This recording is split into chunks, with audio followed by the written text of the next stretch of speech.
Instructions. You will hear a number of different recordings, and you will have to answer questions on what you hear. There will be time for you to read the instructions and questions, and you will have a chance to check your work. All the recordings will be played once only. The test is in 4 sections. Write all of your answers in the listening question booklet. At the end of the real test, you will be given 10 minutes to transfer your answers to an answer sheet. Part 1. You'll hear 2 university students planning a computer programming lesson. First, you have some time to look at questions 1 to 4.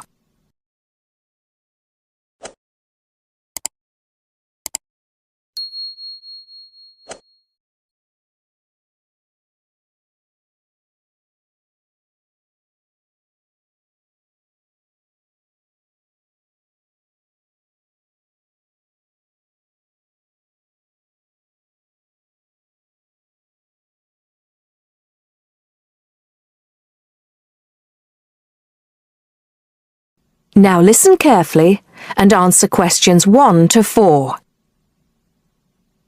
Hi, Hardeep. Is now a good time for us to plan that computer programming lesson we've been assigned?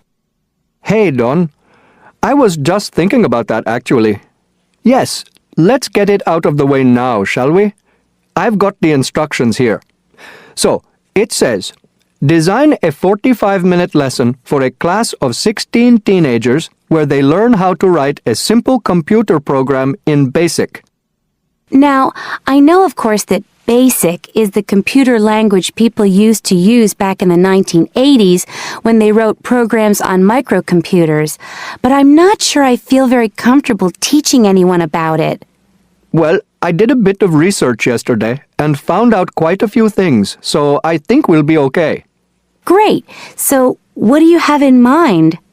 Well, I think we should presume that none of the kids will know anything about BASIC. So why don't we start with a short multiple-choice quiz? It could focus on things like what BASIC is, what the letters stand for, when people used it, things like that. That sounds good. I guess it shouldn't take long. Just the first 5 minutes of the lesson, something like that. I don't think we should make the students do it on their own, though. That'd make it too much like a test. Shall we let them do it in 2 so they can discuss their choices? Yes, good idea. Then we'll go through the answers with them as a whole group. Good. What next? Well, I've had an idea for the program they could write. I'll tell you about that in a minute. I think the key thing is, though, that before they actually sit at their computers, and I think we should presume that they're doing this lesson in a computer room, they make a flow chart of what they want the program to do. That's usually the best way to start writing a program. This flow chart will show all the different stages of the computer program, right? Exactly. It's probably best if the teacher stands at the board and everyone works on that together. Yes, otherwise they'll all come up with different flow charts and it'll get confusing. Precisely. I imagine making the flow chart will take about 15 to 20 minutes. Then they use that to write their computer program. Well, actually, I think there's a stage before that. You see, the flow chart will be in English. They're going to need to be taught a few basic commands so they can write their computer program. Now I'm getting out of my depth. What kind of thing would that be? Well, for example, when you want text to appear on the screen, the command is print in capital letters, followed by the text you want to appear in double inverted commas. Oh yes, I think I've seen that before. Right. So they'll need to be taught 5 or 6 commands before they use them to write their program. Okay, so how shall we do that? With the teacher talking to the whole class again? Well, we could, but it might be more fun to make it more like a competition, where there are a few teams competing against each other. Each team has maybe 4 or 5 people in it, and they have to do some kind of matching task. You know, they match the command print with to make text appear on the screen, something like that. That sounds good. Teenagers love competing with each other. Exactly. And then, for the final part of the lesson, they use their flowchart and the commands they've learned to produce the program. Let's presume, shall we, that there are 8 computers in the room, so that's 2 students for each computer. That sounds reasonable. So, tell me more about your idea for the computer program they're going to write. Before you hear the rest of the conversation, you have some time to look at questions 5 to 10.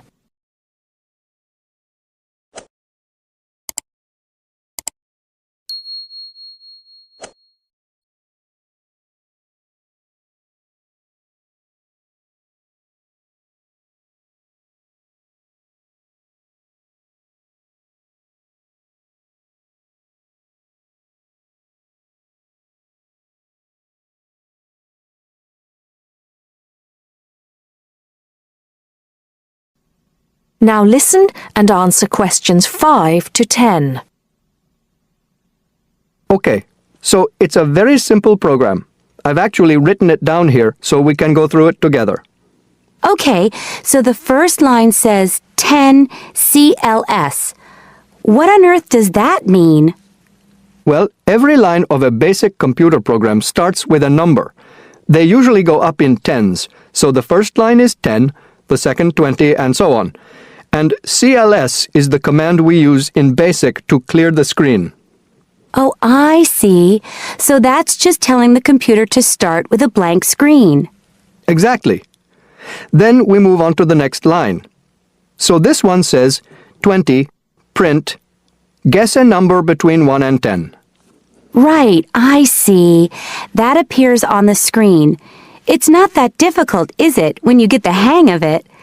Let's see if I can work out the next one. 30, input I. Oh, not sure about that.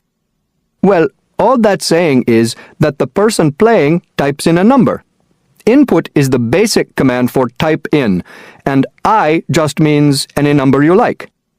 Oh, okay. Then what happens next depends on what the number is. So we've got 40 if I is less than 1, or if I is greater than 10. Then print. Bad choice. Right. So if they type, say, 0 or 11, that appears on the screen. Exactly. And then this next line takes them back to where it asks them to type in a number between 1 and 10. That's line 50. I see. And line 60 says, if I equals 6, then print. Correct. Ah, okay. So if they've typed 6, they've got it right. And if they haven't typed 6, which is the next line, then try again comes up on the screen, and that takes them back to where they choose another number. It's clever. Well done. That is the end of part 1. You now have half a minute to check your answers.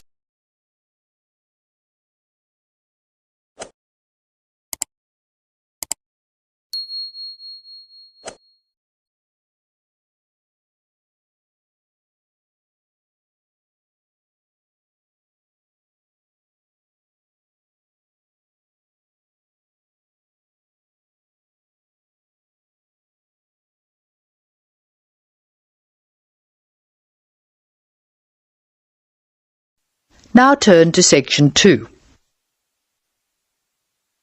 Section 2. You are going to hear a student arranging to transfer between English classes. She is leaving a message on the language department's answering machine. The student's name is Mei Lee. First look at questions 11 to 17.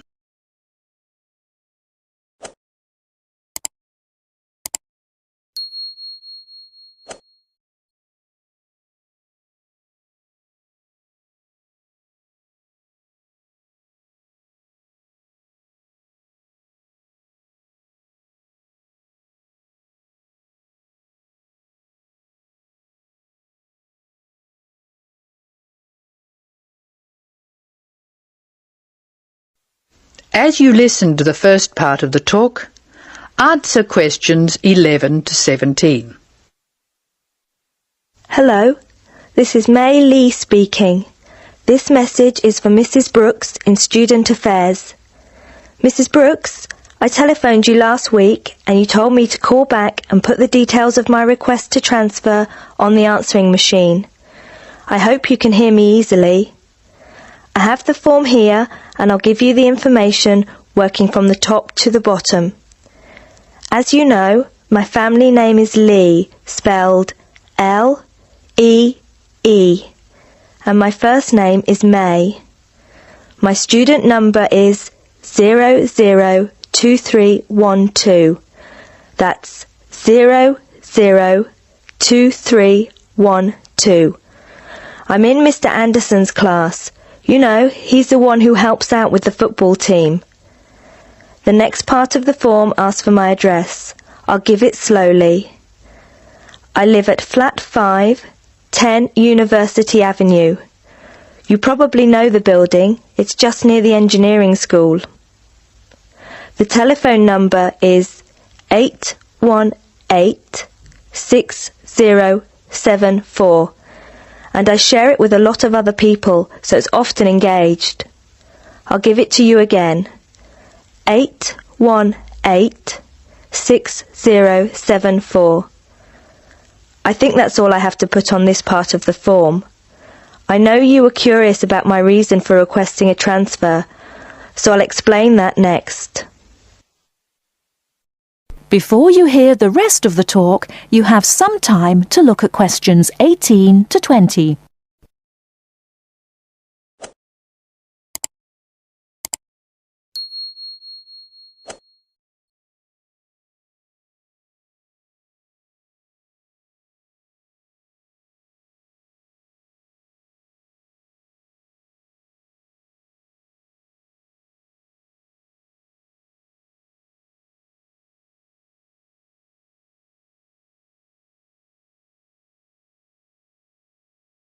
Now listen and answer questions 18 to 20.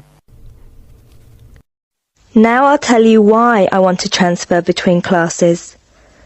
Mrs. Brooks, I really like my teacher and my classmates, but I find it very hard not to speak in my own language. I just begin to think in English when the class ends, and I'm surrounded by other people from my country, so it's natural that we all speak in our mother tongue. I have been looking around for a class where there are very few other people from my country, so I'll be forced to use English. The best class I can find is the evening class, which begins at 6 p.m. Most of the students in that class come from countries which speak Spanish, and I can't speak a word, so I must use English. I have an Italian friend in the class, and she tells me there are 2 Hong Kong Chinese, 6 Spanish speakers, and 1 Japanese student.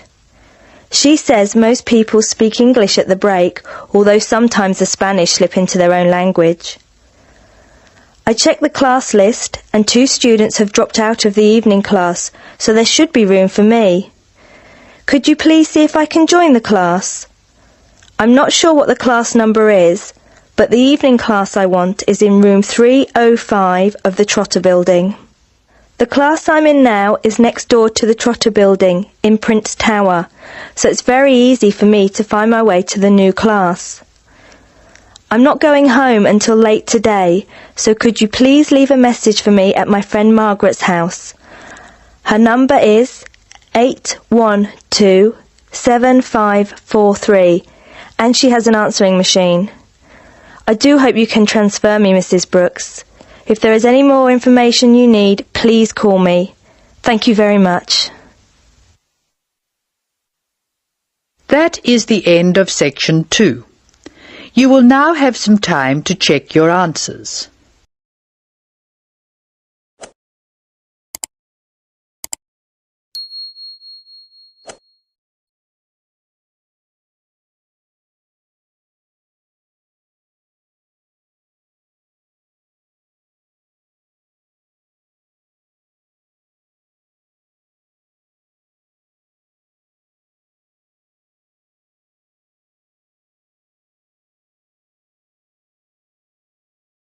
Now turns to Part 3.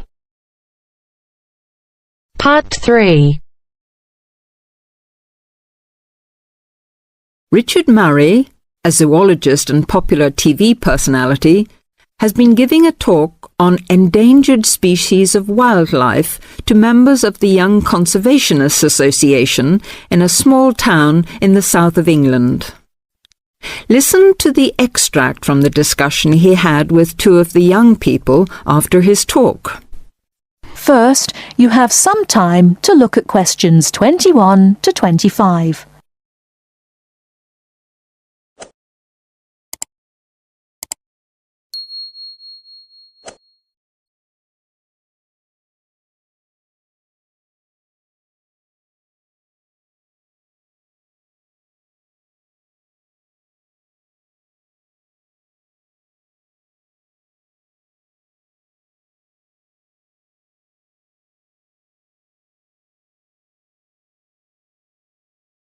Now, listen carefully and answer questions 21 to 25.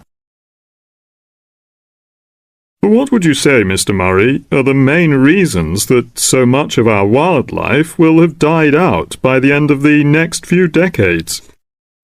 Well, Tony, we can't of course rule out the effect of urbanization due to the spread of population. But apart from that, I believe there are two reasons which, in a way, are like the opposite ends of a piece of string. If you tie a knot in that piece of string, you end up with a circle, and whichever way you go round, it's going to turn out to be the same. I don't think I quite get that, Mr. Murray. Well, let's put it another way. It's rather like a film. You've got the good guys and the bad guys. They're pulling in opposite directions, but when it comes to the final showdown, it's hard to make out which is which. What are your two reasons, Mr. Murray? I call them greed and caring. Greed and caring? Yes, I know they don't seem to have much to do with one another, but think about it. The motive of greed is pretty obvious. In the course of the next few months, thousands of baby seals will be bludgeoned to death before they're even weaned from their mothers. What for? For the sale of their skins at inflated prices to please the vanity of a few and line the pockets of the killers. Crocodiles will be slaughtered to provide shoes and handbags for the rich. Gorillas, tigers, leopards and rhinos will be hunted for senseless sport or poached in defiance of regulations. Their skins, their horns, and their magnificent heads will be used as trophies to decorate someone's living room floor or walls. That's terrible. Yes, but it's not all. The whale, probably the most impressive and certainly one of the most intelligent sea mammals in creation, will be cruelly hunted and harpooned to make more money for the profiteers. The dolphin, the sailor's friend, will be indiscriminately battered to death at so much a head on the grounds that it is taking away the livelihood of a few fishermen by consuming the fish in its natural habitat. But surely, Mr. Murray, we do have to keep warm. We need whale oil and ambergris. Fishermen have to make a living. Part of what you say is true, of course, Tony, but we shall have to enforce far stricter controls if future generations are not to find themselves in a world devoid of wildlife as we know it. Well, I see what you mean about fur coats and crocodile handbags, Mr. Murray, but I don't understand what you mean by caring. That can't be bad, surely. I mean, I thought we were supposed to be living in a caring society. Well, so we do, in a way. The trouble is, there are so many well-intentioned people who start out with the best possible motives of trying to protect or immunize us from this, that, or the other in the most effective way, at the quickest possible rate. But in their enthusiasm, they lose sight of the long-term consequences. It's only very gradually that the danger to other forms of life, including humans, comes out. Not to say leaks out, and by that time it'll probably be too late to do much about it. Take insecticides, for instance. But Before you hear the rest of the talk, you have some time to look at questions 26 to 30.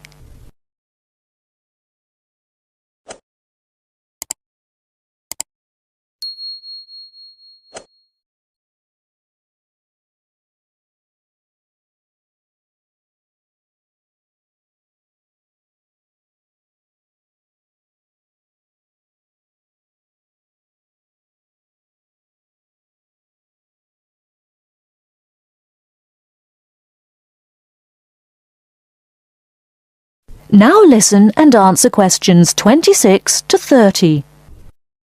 But insecticides protect crops from pests. They destroy disease-carrying mites and creepy crawlies like cockroaches.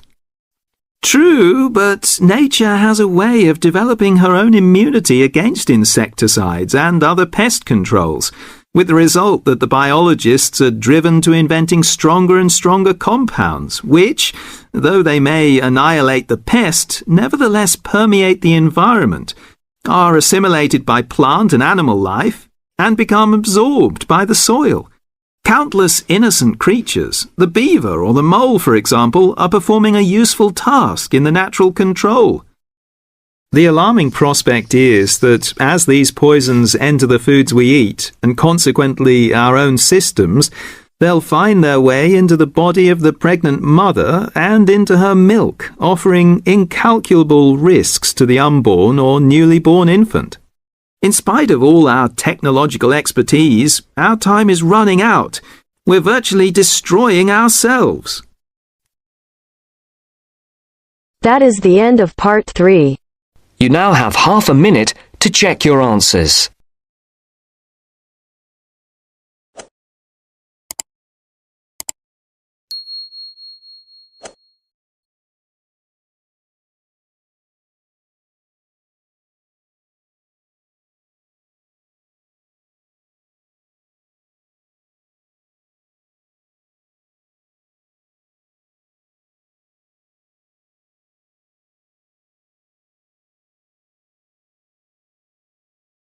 Section 4.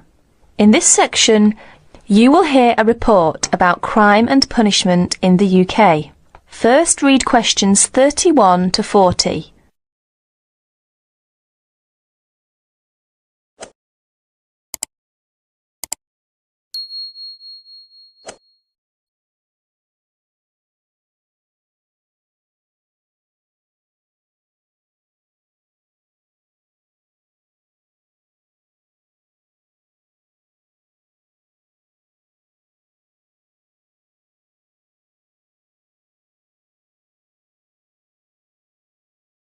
Listen to the report and answer questions 31 to 40.